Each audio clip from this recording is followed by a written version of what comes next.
कहते ना, दाने दाने पे लिखा है खाने वाले का नाम। यानी कि एक एक दाने पे लिखा रहता है कि कौन इस भोजन को खाएगा। तो कभी कभी खाना आप परोसते हैं किसी और के लिए, लेकिन खा जाता है कोई और। क्योंकि ये किस्मत में लिखी है कि वो बंदा ही खाएगा। और कर्म से जो किस्मत बनती है, भगवान अपने आप खींच के ले जाते हैं उस बंदे को उस भोजन के पास, या उस चीज़ जो प्राप्त करना चाहता है ज़िंदगी में वो हासिल कर लेता है।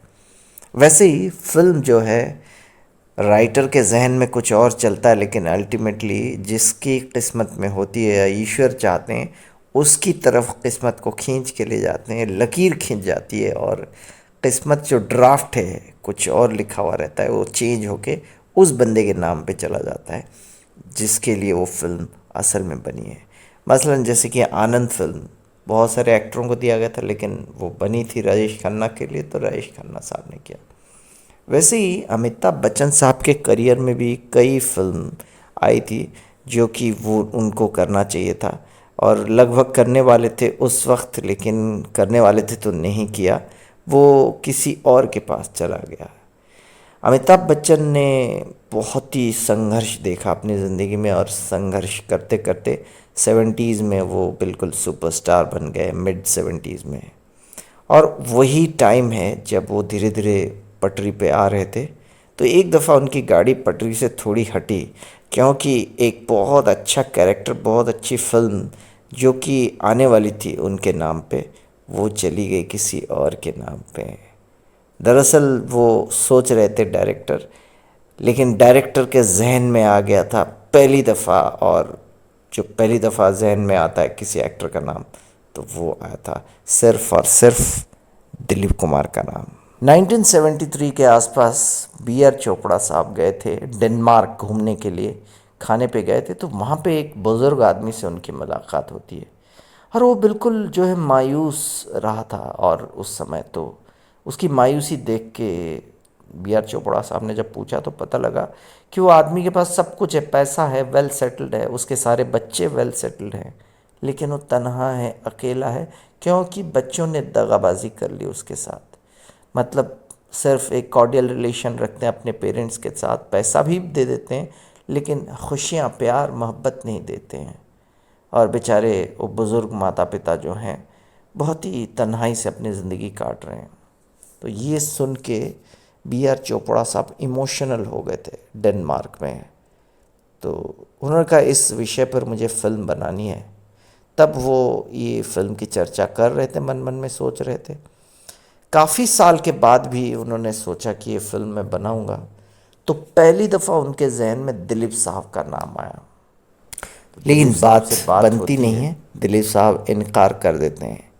यही वही कारण है जो अगेन 10-15 साल के बाद अराउंड 2003 के आसपास फिर से बी आर चोपड़ा साहब यही फिल्म का प्रपोज़ल लेके दिलीप साहब के पास जाते हैं। तो दिलीप साहब ने कहा ये कैरेक्टर बहुत बढ़िया है, फिल्म बड़ी अच्छी है, लेकिन मेरी को आर्टिस्ट कौन बनेगा।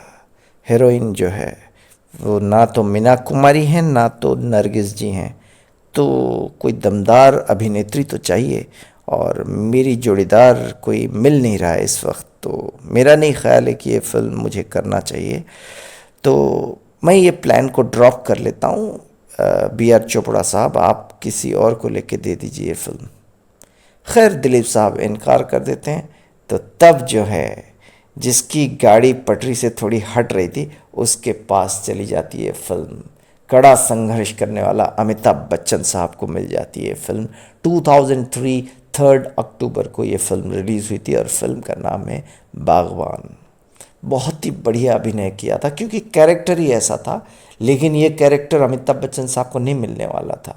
तभी कहते हैं ना कि वो जब संघर्ष कर रहे थे उस समय, ये उनकी गाड़ी थोड़ी सी पटरी से हटने वाली थी, क्योंकि दिलीप साहब का नाम पहले जहन में आया था। डायरेक्टर राइटर दोनों की सोच थी, और उन्हीं के ऊपर सोच के ही फिल्म को लिखी गई थी। लेकिन इससे कई साल पहले राजेश खन्ना ने इसी थीम के ऊपर आधारित दोनों फिल्मों में बढ़िया उम्दा अभिनय करके काम किया था, अमृत और अवतार। उसमें भी बहुत ही वाहवाही लूटी थी राजेश खन्ना ने। उसके कई साल बाद अमिताभ ने 2003 में काम किया था बागबान में, और बागवान में उनकी परफॉर्मेंस की खूब चर्चा तारीफ हुई थी और दिलीप साहब ने खुद जो है बहुत ही तारीफ की थी।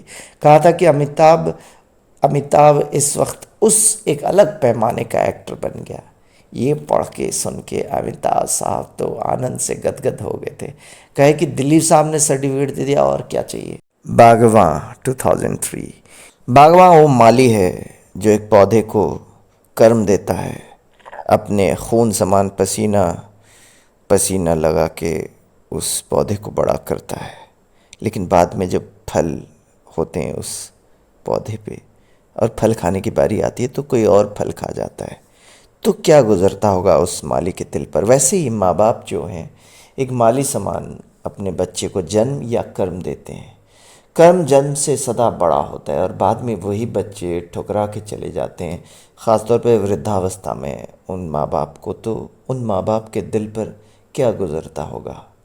कितनी बड़ी इमोशनल बात है। यही इमोशन को दिखाया रवि चोपड़ा ने, बी आर चोपड़ा के सुपुत्र ने फिल्म बागवान 2003 में। ज़बरदस्त अभिनय अमिताभ बच्चन साहब ने किया था। और वैसे ही माँ बाप के ऊपर बुजुर्गों बनी फिल्म अवतार में अवतार किशन का कैरेक्टर निभाया था राजेश खन्ना ने।